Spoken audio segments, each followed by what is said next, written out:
নমস্কার বন্ধুরা, তোমরা নিশ্চয়ই থাম্বনেল দেখে বুঝতে পেরেছো আজকের আমি কি বিষয় নিয়ে আলোচনা করতে চলেছি। দেখো, চারিদিকে শুধু cut off cut off cut off. যেখানে তুমি ইউটিউব খোলো না কেন, বড় বড় চ্যানেলরা তারা কাট অফ দিতে শুরু করে দেবে। মানে পরীক্ষার্থীরা পরীক্ষা দিয়ে বাড়ি আসার আগেই তারা কাট অফ দিয়ে দিচ্ছে, মানে কোশ্চেন দেখার সঙ্গে সঙ্গে তারা জানিয়ে দিচ্ছে এই কাট অফ হয়ে যাবে। যার ফলে কিছু স্টুডেন্টের আছে যাদের স্কোরটা একটু কম আছে, তারা ভাবছে যে আমাদের মনে হচ্ছে আর চান্স হলো না। কিন্তু এই ভাওতাবাজি বা এতে কিন্তু তোমরা কান দিও না। কারণ কাট অফ সত্যি কেউ বলা সম্ভব নয়, আমার পক্ষেও বলা সম্ভব নয় কাট অফ কি যেতে পারে। কারণ কাট অফ কি হবে সেটা ডাব্লিউবিপি যারা কন্ডাক্ট করেছে এক্সামটা তারাও জানে না। যখন তারা খাতা দেখবে তারপর একটা সিদ্ধান্তে আসবে কাট অফ কি হতে পারে, তারা এখনো পর্যন্ত জানে না। আজকের আমি 2016 সাল থেকে কম্পিটিটিভ এক্সাম পড়াচ্ছি। সেই দিন থেকে আজকাল পর্যন্ত আমার যে অভিজ্ঞতা, সেখানে কিন্তু ভাই আমি অন্তত তোমাদের কাট অফ বলে একটা মিথ্যে ধারণা বা একটা আশা দিতে পারবো না, কারণ আমি জানি কাট অফ বলা কোনোভাবেই সম্ভব না। এবং যারা এইসব বলছে তারা কিন্তু অ্যাকচুয়ালি তোমাদেরকে একরকম ধন্দে রেখে দিচ্ছে। দেখো, আমি বলছি না যারা ভালো স্কোর করেছো তাদের সাথে ম্যাচ করে যাচ্ছে, অবশ্যই তারা অবশ্যই ভালো তারা পাবে, চান্স পাবে পরীক্ষায়। কিন্তু এটা ভেবো না ওর থেকে যা ওরা যে কাট গুলো দিচ্ছে সেই কাট থেকে তোমার কম আছে বলে তুমি চান্স পাবে না, এটা কিন্তু ধরে নেওয়া একদম ভুল। তাই বলবো ভাই, গুজবে কান দিও না। যখন বোর্ড তোমাদের কাট অফ দেবে সেই কাট অফে দেখবে হয়তো তুমি পাস করে গেছো, তোমার যে স্কোরটা আসছিল সেই কাট অফই এসেছে বা তার থেকে কম কাট অফ এসেছে, তুমি কোয়ালিফাই করেছো। সে তো বলবো কারোর কাট অফে কান দিও না ভাই। তোমরা নিজেরা যদি পরীক্ষা দাও, 125 যদি তোমাদের স্কোর থেকে থাকে, আমি বলবো 120 থেকে 125-এর মধ্যে যদি তোমাদের স্কোর থেকে থাকে, অবশ্যই তোমরা নেক্সট প্রিপারেশনের জন্য প্রিপারেশন শুরু করে দাও। একটা দিনও সময় নষ্ট করো না। কারণ দেখো, এই যারা কার্ড অফ প্রিডিকশন করছে তারা দেখবে মানে যেদিন তোমাদের গতকাল পরীক্ষা হয়েছে, পরীক্ষা দিয়ে হয়তো স্টুডেন্টরা বাড়ি ফিরতে পারেনি, এরা কাট অফ ঘোষণা করে দিয়েছে। মানে এই কাট অফ হবে, এই কাট অফ হবে। তার এই যে কাট অফ এরা বলছে, এরা কিসের বেসিসে বলছে আমার তো ধারণা নেই। কারণ দেখো, একটা কাট অফ বলতে গেলে কিছু মানে কয়েকশো স্টুডেন্টের উপর অ্যানালাইসিস করে বলা সম্ভব নয়, যেখানে এখানে লাখ লাখ ছেলে পরীক্ষা দিয়েছে, তাই না? তো আমার মনে হয় কাট অফ বলা খুবই দুরূহ। আর আমি সেই দুঃসাহস হয়তো দেখাতে পারবো না।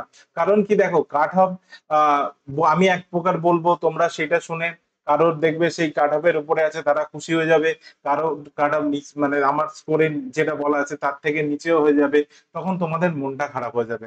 আমি বলবো তোমরা যদি 120 থেকে 125-এর মধ্যে তোমাদের স্কোর এসে থাকে, তাহলে অবশ্যই তোমরা কিন্তু মেনে মানে মাঠের জন্য প্রিপারেশন নিতে পারো। ওকে।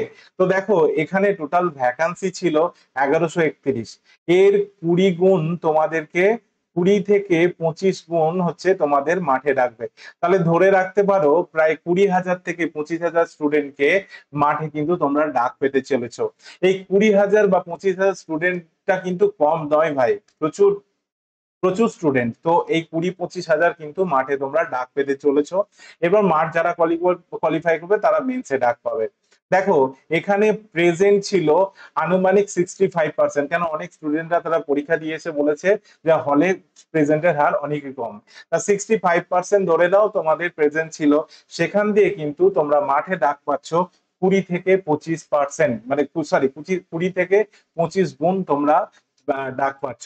তো যাদের স্কোর 120 থেকে 125-এর মধ্যে আসছে, তারা কিন্তু নির্দ্বিধায় পরবর্তী স্টেজের জন্য প্রিপারেশন শুরু করে দাও। একটা দিনও কিন্তু সময় নষ্ট করো না। কারণ দেখো, কাট অফ কিন্তু সত্যি বলতে কি ভাই, আমরা যেটা প্রেডিকশন করছি বা যেটা করব সেটা কিন্তু নাও মিলতে পারে। এরকম কোনো নয় যে তোমাদের কাট অফ মিলেই যাবে। আমরা যেটা বলছি সেটাই ধ্রুব সত্য, বা অন্যান্য বড় বড় যে ইউটিউব চ্যানেল তারা যেটা বলছে সেটাই ধ্রুব সত্য, এবং সেটা ভেবে যদি তুমি মন খারাপ করে বসে থাকো তাহলে কিন্তু তোমারই ক্ষতি হয়ে যাবে। তাই বলবো গুজবে কান দিও না, কারণ এরা যেটা কাট অফ দিচ্ছে এরা কেউ বোর্ডের কেউ নয়। এরা পরীক্ষায় কতজন অ্যাটেন্ড হয়েছে, কতজন পরীক্ষার্থী সেখানে উপস্থিত ছিল, তাদের কয়েকশো ছেলের হয়তো এরা তাদের কাছ থেকে ইনফরমেশন নিয়ে একটা কাট অফ করেছে, কিন্তু কয়েক থেকে এখানে পরীক্ষা দিয়েছে কয়েক লাখ স্টুডেন্ট। তো সেখানে কিন্তু কাট অফ বলা সত্যি খুব দুরূহ ব্যাপার। তো এরা যারা কাট অফ বলছে তাদের কথা একদম কান দিও না ভাই। তোমার যদি স্কোর তোমার স্কোর যদি আমি বলবো 120 থেকে 125-এর মধ্যে আসছে, তো তুমি নেক্সট প্রিপারেশনের জন্য অবশ্যই প্রস্তুতি শুরু করে দাও। আজই থেকে শুরু করে দাও, একটা দিনও সময় নষ্ট করো না। কারণ কি, কাট অফ কোথায় যাবে এরা কেউ বলতে পারবে না, আর এরা যেটা বলছে সেটা কোনোটা নাও মিলতে পারে। তো এতে মন খারাপ করো না, যাদের স্কোর এর থেকে কম হয়ে যাচ্ছে বা বেশি হয়ে যাচ্ছে তারা কিন্তু একদম এই 120 থেকে 125-এর মধ্যে যাদের স্কোর আছে তারা কিন্তু চোখ বন্ধ করে আজই থেকে প্রিপারেশন শুরু করে দাও। একটা একটা সময় মানে একটা বিন্দু সময় তোমরা নষ্ট করো না। কারণ দেখো, এই সময়টা কিন্তু খুবই দরকার। এই সময়টা যখন এই যে রেজাল্ট আউট হবে না, তারপরে দেখবে 1 মাসও তোমাদের টাইম দেওয়া হবে না, মাঠে ডাক দিয়ে দেবে। সেই জন্য বলছি কিন্তু ভাই, যাদের স্কোর 120 থেকে 125-এর মধ্যে আছে তারা কিন্তু এক্ষুনি প্রিপারেশন শুরু করে দাও। তবুও দেখো, অনেক স্টুডেন্ট আমাকে কাট অফের জন্য বারবার ফোন করে, স্যার কাট অফ দিন, কাট অফ দিন। সেই জন্য দেখো, আমি কিন্তু এখনো বলছি আমার এই কাট অফ নাও মিলতে পারে। আমি কিন্তু কাট অফ কোনোদিন গেস করি না, আর আমার পড়তেও ভালো লাগে না। কারণ দেখো, কাট অফ দেয়া মানে কিছু স্টুডেন্ট ভেবে নেবে যে তাদের হবে না, কিন্তু আমি বলবো না ভাই, তোমরা কিন্তু যদি 120 থেকে 125 বা আশেপাশে তোমাদের স্কোর এসে থাকে, তোমরা কিন্তু নির্দ্বিধায় নেক্সট প্রিপারেশন নাও। কারোর কথায় কান দিও না। ইভেন আমিও যেটা বলছি সেটাও নাও মিলতে পারে, তোমাদেরকে বারবার বলছি। কিন্তু আমি জাস্ট একটা কাট অফ তোমাদের করে দিচ্ছি, কারণ অনেকের ডিমান্ড আছে, স্যার একটা কাট অফ অন্তত দিন। তো সেই জন্যই কিন্তু আমি কাট অফ দিচ্ছি, কিন্তু আমি কাট অফ সাধারণত দিই না, কাট অফ করি না। ঠিক আছে, কারণ কাট অফ করলে সেই কাট অফ মিলবে এরকম কোনো কথা নেই। তবুও দেখো, আমি তোমাদের জন্য 2019 সালের যে WBSI হয়েছিল তার কাট অফ গেছিল ইউআর এর 118.5। তার রেসপেক্টে আমি বলতে পারি, এবারে দেখো, এবারে যে কোশ্চেন হয়েছে সেই কোশ্চেন কিন্তু ইজি টু মডারেট হয়েছে। এবং অনেকেই বলছে খুব ইজি হয়েছে, অনেকের কাছে খুব ইজি লেগেছে, কিন্তু আমি বলবো ভাই, ইজি টু মডারেট হয়েছে। এবং কোশ্চেন কিন্তু ট্রিকি কোশ্চেন ছিল। অনেক স্টুডেন্ট আছে যারা দেখবে সিলি মিস্টেক এত করেছে, মানে এত গায়ে গায়ে অপশন গুলো ছিল, তারা প্রচুর সিলি মিস্টেক করেছে। বা ট্রিকি কোশ্চেন থাকার জন্য তাদের কিন্তু নেগেটিভ হবেই হবে। তার মানে এইটুকু বলতে পারি, দেখো যতই ভালো পরীক্ষা দিই, কিন্তু এখানে কোশ্চেন যেহেতু ট্রিকি ছিল সেহেতু নেগেটিভ হওয়ার চান্স অনেকটাই বেশি। আবার দেখো, অনেক ছেলে ভালো প্রিপারেশন নিয়ে গেছে, ভালো প্রিপেয়ার্ড হয়েছে, কিন্তু হলে গিয়ে নার্ভাস হয়ে যাওয়ার জন্য তাদের কিন্তু নেগেটিভ হয়ে যাবে, বা তারা ঠিকঠাক ভালো পরীক্ষা দিতে পারেনি। সেই জন্য বলতে পারি যে কাট অফ কিন্তু কোথায় গিয়ে থামবে কেউ প্রেডিক্ট করতে পারে না। তো অনেক ভালো ভালো ছেলে আছে যাদের পরীক্ষা ভালোই হয়নি, এবং অনেক ভালো মানে মোটামুটি প্রিপারেশন নিয়ে গেছে, তাদের পরীক্ষা ভালো হয়েছে, এরকম হয়েছে। কিন্তু ম্যাক্সিমাম স্টুডেন্টরা আমাকে যেটা জানিয়েছে, sir question easy to moderate ছিল। কিন্তু আমি যখন কোশ্চেনটা দেখলাম, সত্যি কোশ্চেন ইজি টু মডারেট ছিল। কিছু কিছু কোশ্চেন খুবই ইজি ছিল, কিছু কিছু কোশ্চেন যথেষ্ট মডারেট বা হার্ড টাইপের ছিল, এবং ট্রিকি কোশ্চেন ছিল ভাই। ভুল হওয়ার চান্স প্রচুর ছিল এখানে। তো যদি খেয়াল ঠিকঠাক ভাবে তোমরা যদি না করে আসতে পারো, মানে যদি একটু তোমার কনসেন্ট্রেট ব্রেক হয়ে যায়, তাহলে কিন্তু নেগেটিভ হওয়ার চান্স কিন্তু অনেকটাই ছিল। কারণ ছিল ট্রিকি কোশ্চেন। ওকে।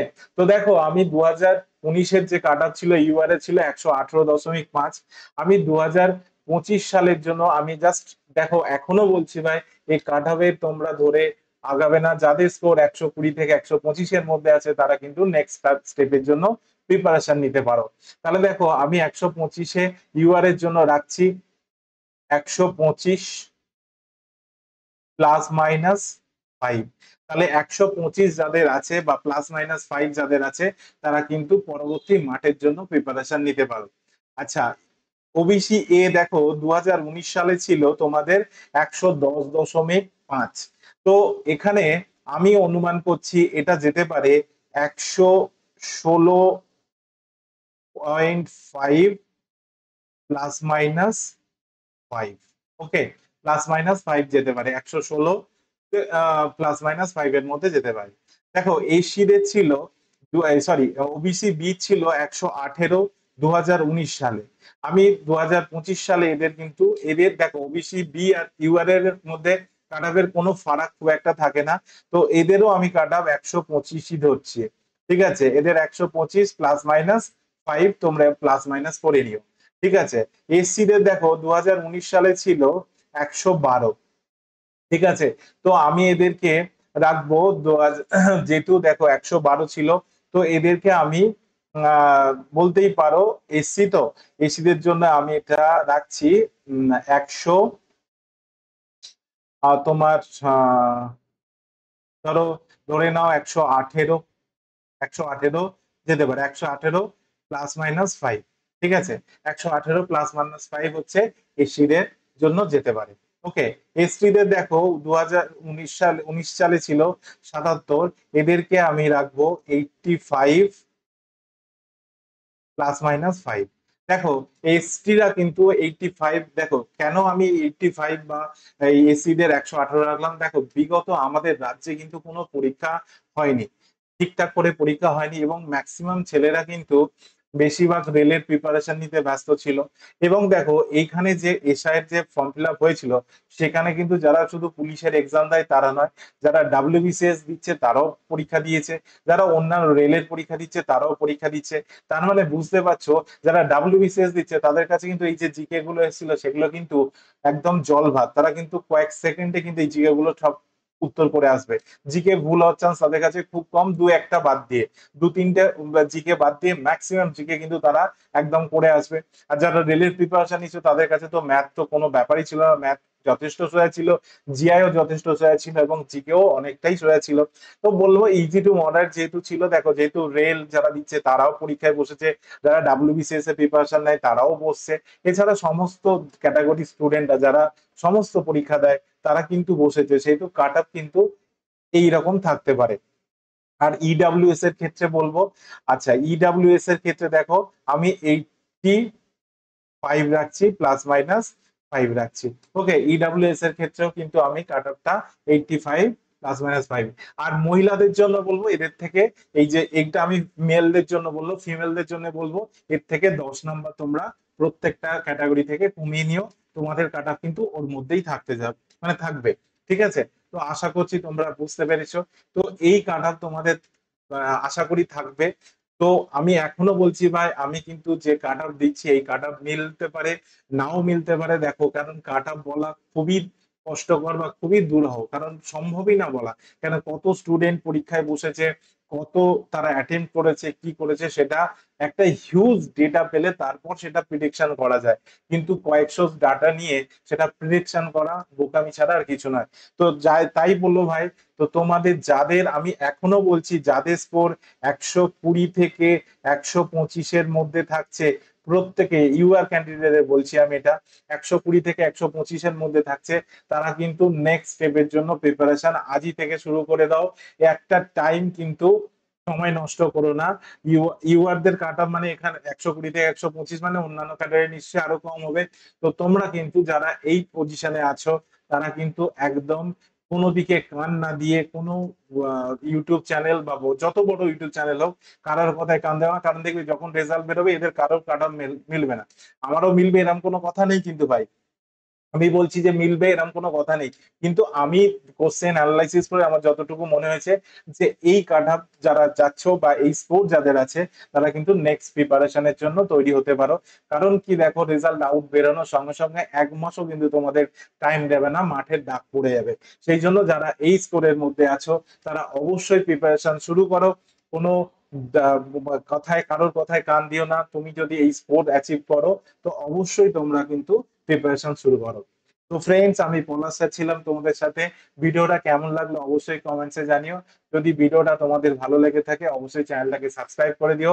যারা এই মুহূর্তে আমার চ্যানেল নতুন আছে চ্যানেলটাকে সাবস্ক্রাইব করে দিও, যারা অলরেডি আমার চ্যানেলটাকে সাবস্ক্রাইব করে দিয়েছো তাদেরকে অসংখ্য ধন্যবাদ। তো দেখা হচ্ছে একটা নতুন দিনে একটা নতুন ভিডিওতে। ততদিন ভালো থাকো, সুস্থ থাকো, আর প্রচুর করে পড়াশোনা করো, কারণ এবারে সিলেকশন কিন্তু আমাদের পাকা করতে হবে। তো তোমাদেরকে অসংখ্য ধন্যবাদ।